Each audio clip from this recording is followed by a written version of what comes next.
नमस्कार मंडळी. आपण गावरान कुक्कुटपालन करत आहोत आणि काही दिवसात आपण व्हिडिओ टाकले नव्हते. आता प्रचंड उन्हाळा आहे आणि त्या कारणास्तव आपण आपल्या शेडमधलं कसं नियोजन आहे तर ते तुम्हाला आज सांगत आहोत आपण. कारण प्रचंड उष्णता असल्या कारणास्तव बरेचसे लोक हे गावरान कुक्कुटपालनामध्ये वेगवेगळे प्रयोग करतात. काही लोकांकडे भांडवल असते, काही लोकांकडे नसते. तर ज्या लोकांकडे भांडवल नसते आणि ते छोट्याखानी कुक्कुटपालन करते, त्यांनी आपलं कुक्कुटपालन कसं करावं याबद्दलचा आपला व्हिडिओ आहे. आणि प्रचंड उन्हाळ्यामध्ये आपलं नियोजन कसं असावं हे तुम्हाला सविस्तर आपण सांगत आहोत. तर मित्रांनो, व्हिडिओ शेवटपर्यंत बघा.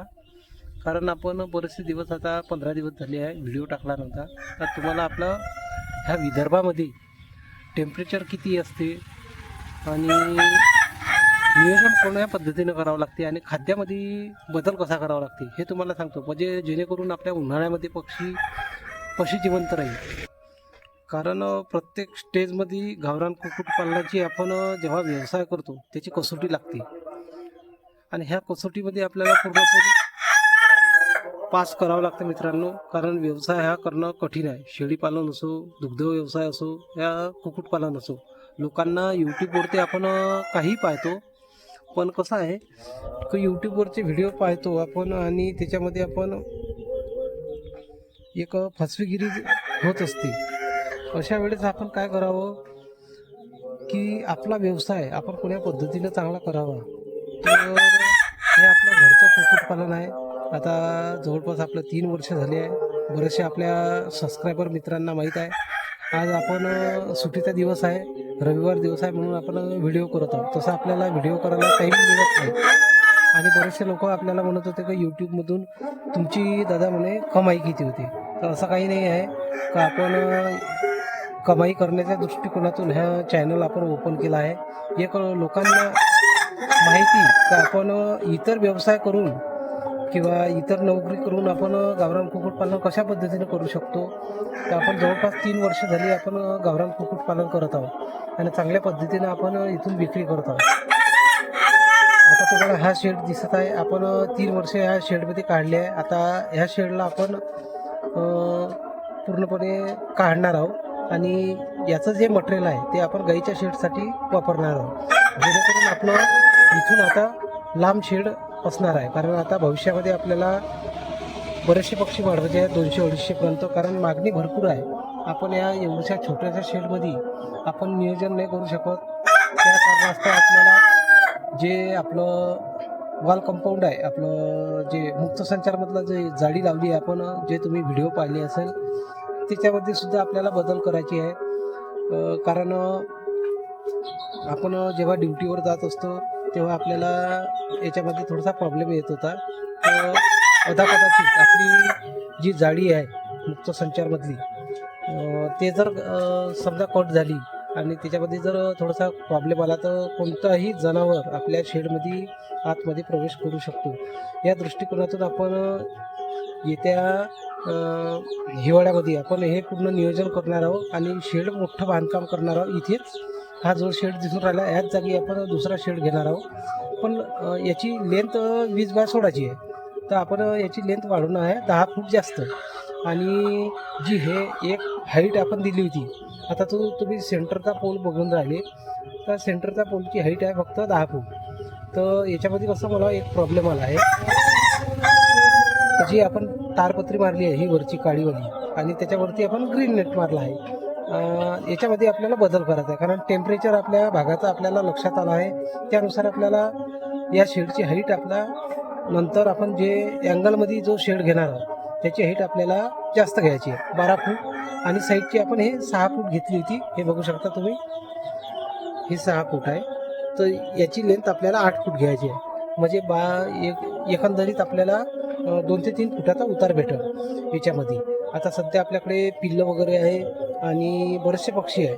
तर आपलं कसं नियोजन आहे की अंड्यावरचे पक्षी आपल्याला 100 तरी ठेवायचे आहे. म्हणजे 100 पिल्लं जरी आपण कोंबड्या जरी ठेवल्या अंड्यावरती तर त्याच्यावर मग आपल्याला कमसे कम 40% जरी पकडलं तर 30 ते 35 अंडे गावरान कुक्कुटपालनामध्ये मिळू शकते. आता ते बरेचसे लोकांचं नियोजन कसं असते की 100 कोंबड्यामध्ये फक्त प्युअर गावरांमध्ये 20 ते 22 अंडे मिळतात. पण त्याच्यामध्ये कसं आहे, नियोजन तुमचं जर चांगलं असलं आणि व्यवस्थित राहिलं तर त्याच्यामध्ये तुम्हाला निश्चितच चांगली अंडी भेटू शकते. गावरान कुक्कुटपालनामध्ये ज्या भागामध्ये तुम्हाला अंड्याला 20 रुपये भाव भेटत असेल तिथं तुमचं गावरान कुक्कुटपालन फायदेशीर राहते. जर तुम्हाला 15 रुपये 10 रुपये जर भाव भेटत असेल तर तिथं अंड्याचा व्यवसाय तुम्ही गावरान कुक्कुटपालनामध्ये करू नका. याच्यामध्ये कसं आपण गावरान कोंबडी हे आपल्या इथं रिटेलमध्ये 1200 ते 1000 रुपयापर्यंत आपण विकत असतो. एक साधारण तुम्ही पकडलं तर 1.5 किलोचा कोंबडा आपण 1000 रुपयाला विकतो आणि 2 किलोचा कोंबडा आपण 1500 ते 1600 रुपयापर्यंत विकतो. तसा आपल्याला फायदा होत असते. आता तुम्हाला याच्यामध्ये जर पाहायचं असेल तर आपल्या इथं आता काही जास्त आपण पक्षी ठेवले नाही आहे, कारण प्रचंड एक उष्णता आहे आणि याच्यामध्ये गावरान कुक्कुटपालन करणं साधी गोष्ट नाही मित्रांनो. कारण प्रत्येक फार्मर तुम्ही बघितलं असेल कोण्याही व्हिडिओमध्ये त्यांनी फॉगर्स लावले आहे. तर आपण असं काही आपलं मोठं जुगाड नाही आहे, आपण साध्या पद्धतीनं गावरान कुक्कुटपालन करतो. तुम्हाला आता दाखवतो मी की दुपारच्या वेळेला जो 12 ते 4चा टायमिंग राहते, प्रचंड उष्णता राहते, त्यामध्ये आपण गावरान कुक्कुटपालन कसं करावं, आपण काय शेडमध्ये नियोजन करतो की आपल्या पक्षाला कुठल्याही प्रकारचा हिस्ट्रोक नाही येत, कुठले आजार नाही येत, मल्टीव्हिटॅमिन देणं चालू करावं लागते, हे सगळं त्यांच्या आहारामध्ये ठेवावं लागते. तर तुम्हाला आपण आता दाखवतो की आपल्या गावरान कुक्कुटपालनामध्ये आपण 10 वाजता नंतर आपण कोणतं नियोजन करतो. आता बघू शकता मित्रांनो तुम्ही, आपण सर्व इकडे पाणी शेडमध्ये मारला आहे जेणेकरून यांना थंडावा राहतो. सर्व पाण्याचा ड्रिंकर, त्यांना हे खाद्याची भांडी आहे, इकडे आपले काही पिल्लं आहे.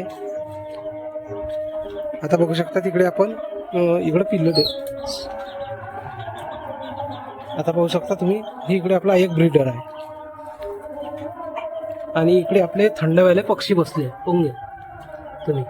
तिथे सुद्धा आपण थोडं पाणी मारून देत असतो.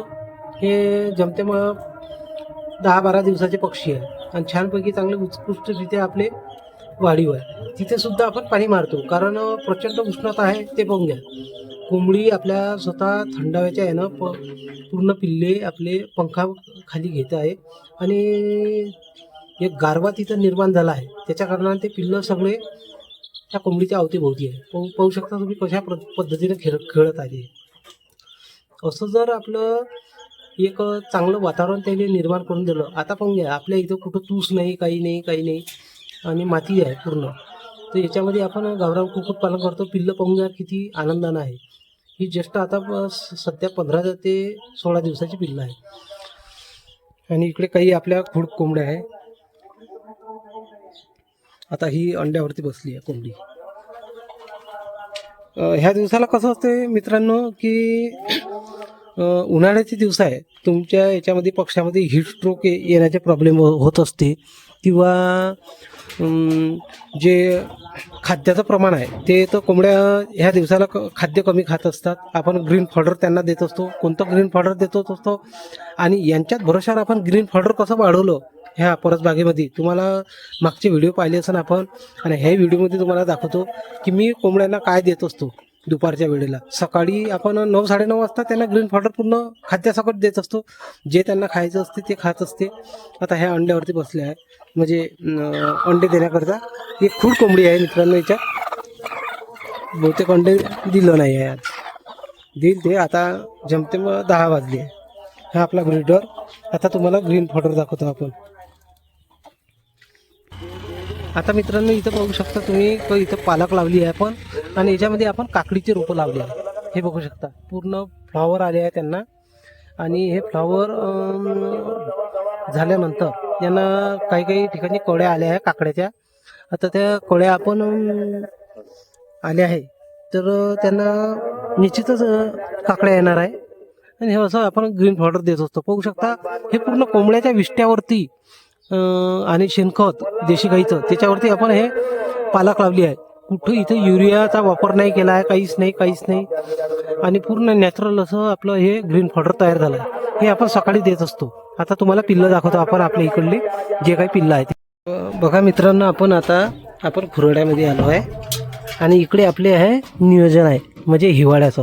आता नुकतेच हे पक्षी पाहून घ्या तुम्ही, यांची क्वालिटी बघा तुम्ही, यांचं स्ट्रक्चर बघा, किती सुंदर पक्षी आपल्या इथं तयार झाली आहे. हे पूर्ण आपण बघूया, हा आपला खुराडा आहे आणि याच्या खाली आपण असं पाणी मारलं तर ते संपूर्ण याच्या खाली राहतात थंडाव्याला. आणि इकडे आपण पाणी मारायचंच असतो दुपारी, जेणेकरून तिकडं त्या बाजूला ऊन आलं की इकडं आपले पक्षी येत असतात. आता हे खाद्य आपण पूर्ण काढून टाकणार आहोत, कारण आता दुपारचा वेळ झाला आहे. आपण हे खाद्य त्यांना देत नसतो दुपारी. मग टरबूज वगैरे जे काही भाजीपाला आहे पाहू शकता तुम्ही, पक्ष्याची क्वालिटी पहा. असेच पक्षी आपल्याला आता या फार्मवरती आपल्याला वाढवायचे आहे, कारण आपलं घरगुती कुक्कुटपालन आहे. आपण काही इतकं काही आर्थिक लाभ एकदम जास्ती व्हावा ह्या दृष्टिकोनातून आपण व्यवसाय नाही केला. एक पार्ट टाईम आपला घरी राहून घरचे लोक सांभाळतात, कधी आपल्याला वेळ मिळतो. आणि स्वच्छता बघा मित्रांनो, कारण हे सर्व आपण झाडून, आता ह्या लिमिटेड एरिया ह्या पक्ष्याला ते 20-22 पक्षी आहे इथे, आणि एवढ्या याच्यामध्ये आपण कव्हर केला आहे ह्या खुराडा आणि इथे. तर या खुराड्यामध्ये आपण आपले हे 20-25 पक्षी ठेवतो. आणि पाहू शकता तुम्ही कसे पक्षी आपले हे थंडाव्याला बसले. असं जर नियोजन असलं, कशाला हिस्ट्रोक येतं हो तुमच्या पक्षाला? मग असं नियोजन असावं पक्षाला सांभाळणं.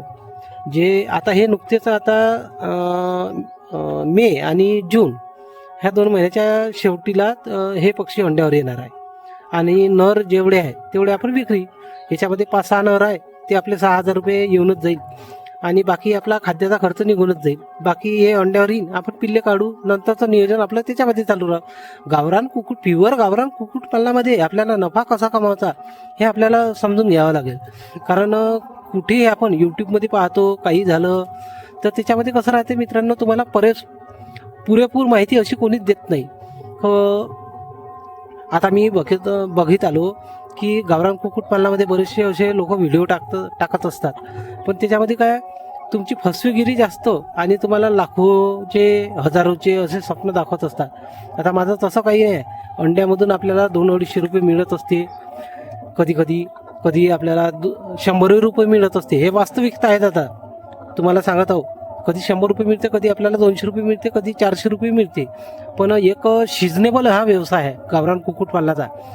12ही महिने तुमच्या अंड्याला तितका सारखाचा रेट भेटत नाही. तुम्ही अख्ख्या महाराष्ट्रामध्ये जा, तुम्हाला रेट भेटत नाही तितका. हे वास्तविकता आहे गावरान कुक्कुटपालनामध्ये. आपण 3 वर्षापासून इथून सांभाळ करतो. आपल्या घरून अंडी विक्री होती, आपण कोण्या मार्केटमध्ये नेत नाही. ज्या वेळेस आपण आपल्या मित्राकडे आपल्या गावरान कुक्कुटपालन आहे त्यांचे तर व्हिडिओ आपण टाकणारच आहोत, कारण त्याचं नुकतं शेड आता बांधणं चालू आहे. तर त्यांचे अंडे आणि आपले अंडे असे घेऊन सण्याने आता आपण नागपूरला किंवा इतर मार्केटला आपण सेल आउट करणार आहोत. तर तो नियोजन आहे आपलं बारिशपासून तर मार्च महिन्यापर्यंत, म्हणजे ते 8 महिने पकडून घ्या तुम्ही. त्यामध्ये आपल्याला गावरान अंड्याला भाव चांगला मिळतो. आणि सोबतच आपण आता आपलं गाय पालन आहे, म्हणजे आपल्या इथं देशी गाय आहे, त्या खतामध्ये आपण कोंबडीचं खत मिक्स करून आपण शेतामध्ये टाकत होतो. शेतीचं नियोजन चांगलं आहे आपलं. ह्या वर्षी आपण आता चांगलं आपल्याला यांच्याच भरोशावर आपल्याला काय म्हणते, जे काही खत होतं त्याच्या भरोशावर आपल्याला चना चांगला झालेला आहे. आता नियोजन आहे आपलं तूर लागवडीचं ह्या वर्षी, कारण ॲग्रिकल्चरचं आपल्याला पहिलेपासून आवड आहे आणि याच्यामध्ये आपण काम करत आहोत. आपल्याला चांगलं कुक्कुटपालन एक चांगल्या आर्थिकदृष्ट्या एका शेतकऱ्याला कसं परवडेल हे आपण करण्याचा प्रयत्न करणार आहोत. कारण आपले व्हिडिओ काही असे गोंधळवाले राहत नाही की तुम्हाला कन्फ्यूज करून टाकेल. जे घरचं आहे ते दादा, आता आपण सह्याद्री वहिनीपासून पहिलेपासून आपण तिथले त्या टचमध्ये होतो. आपण कृषी पदवीधारक आहे. आपण असे फसवेगिरीचे व्हिडिओ कुठेच टाकत नाही. पटते लोकांना करा तुम्ही व्यवसाय, तुम्हाला नाही परवडत नको करा, पण तुमच्या कौशल्यावर अवलंबून आहे. तुम्ही विक्री कशी करता त्याच्यावर अवलंबून आहे. तर मित्रांनो, असंच आपलं गावरान कुक्कुटपालनचे व्हिडिओ जर तुम्हाला आवडत असेल तर आपल्या चॅनलला सबस्क्राईब करा आणि व्हिडिओला लाईक आणि शेअर करा. आणि जास्तीत जास्त लोकांपर्यंत तुम्ही शेअर करत जा व्हिडिओ. आता सबस्क्रायबर मित्र आपले बरेचसे 1500च्या प्लस झाले आहे. तर थोडी आशा आहे की तुमच्याकडून थोडंसं शेअर होईल व्हिडिओ. एवढंच मित्रांनो तुम्हाला विनंती आहे. धन्यवाद.